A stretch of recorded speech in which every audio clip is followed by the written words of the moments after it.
Salut à tous, j'espère que vous allez bien. Aujourd'hui, on se retrouve pour une vidéo sur le boiga d'Androphila. Aujourd'hui, je vais vous parler du boiga d'Androphila parce que c'est celui que je possède depuis maintenant 5-6 ans. Ouais, 6 ans. Et c'est un animal que je trouve super intéressant. Comme vous savez, j'adore les couleuvres asiatiques. Et c'est typique d'une couleuvre asiatique. Donc, si on prend l'Orthophis tenorus ridleyi, si on prend par exemple les anciennes que j'avais, les radiata, Colonatus radiatus, ancien nom, parce que maintenant c'est Elaphe radiata. Là, je vais vous présenter un spécimen qui est adulte, qui est super vieux. Donc voilà, c'est un mâle. Et je vais vous montrer un petit peu ses caractéristiques. Je vais faire attention parce que c'est un animal qui est venimeux, qui est opistoglyphe. Donc les crochets sont à l'arrière. On a moins de risques de morsure directe par rapport à un élapidé ou un vipéridé. Mais ça reste néanmoins potentiellement mortel et les morsures peuvent causer de graves problèmes. Je vais l'attraper, je l'ai mis en dessous pour vous le présenter. Alors, ce spécimen fait, lui, à peu près 2 mètres, 1,80 m. Donc, je me méfie parce que c'est un spécimen qui n'est pas manipulé régulièrement. Si je fais des mouvements lents, normalement, je n'ai pas de souci particulier avec lui. Je fais toujours attention, je garde une distance de sécurité et j'évite d'y mettre les mains. Venimeux, on évite d'y mettre les mains. C'est un serpent, je ne sais pas si vous verrez sur la vidéo, qui a tendance à énormément se gonfler au niveau du corps. C'est ce qui lui permet de se jeter des arbres, ça le remplit d'air. Les couleuvres asiatiques ont ce phénomène-là, vous pouvez le remarquer sur les Orthophis tenorus ridleyi, principalement, ou les frisei, par exemple, qui ont tendance à se gonfler. Les radiata le faisaient beaucoup, se gonfler au niveau de la gorge, et vous avez l'impression qu'elle était super légère, parce qu'elle se remplissent d'air.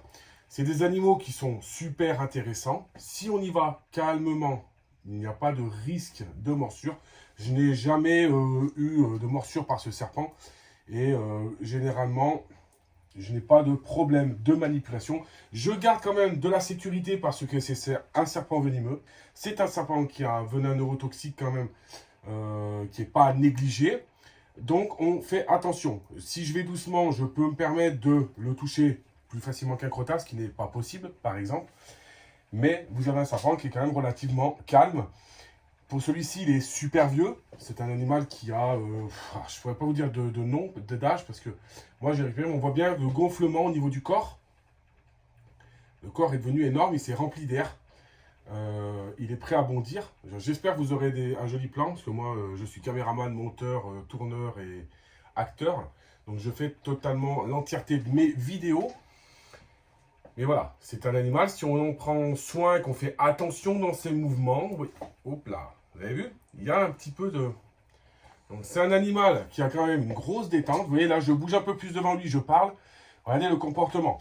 Forcément, il va chercher à essayer de mordre. Ce que je conseille pour ce genre d'animaux, c'est d'avoir un gant de soudeur, comme celui-ci, qui est complètement immunisé contre ce serpent. Vous voyez comment il fait? Il cherche à mâcher. C'est instinctif. C'est un serpent qui est opistoglyphe. Il sait qu'il n'a pas de crochet devant.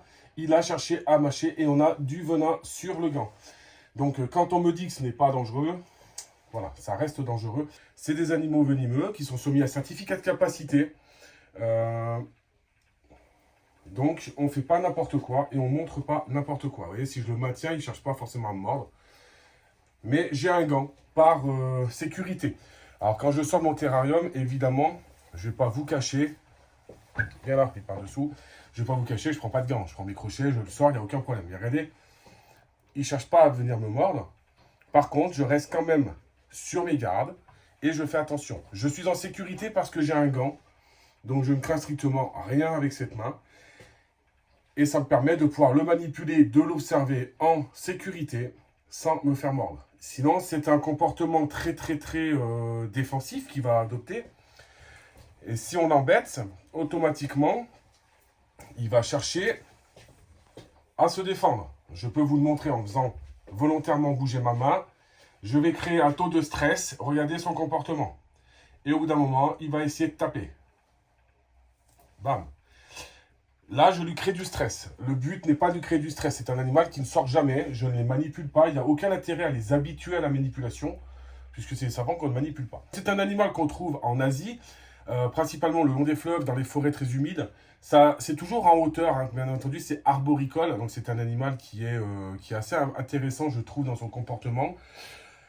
Et en captivité, c'était mon premier serpent venimeux, entre guillemets, qui est rentré. Et c'est vrai que je prends quand même des précautions, on fait attention. C'est un serpent qui est sympa pour le comportement et quand on va le manipuler.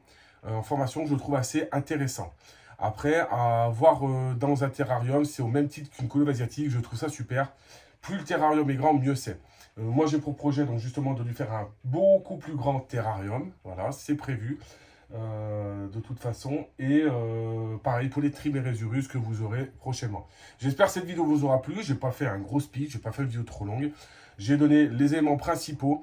Pour ceux qui voudraient en détenir, certificat de capacité, autorisation d'ouverture d'établissement, c'est pas compliqué. C'est un serpent quand même qui est donné assez facilement, je trouve.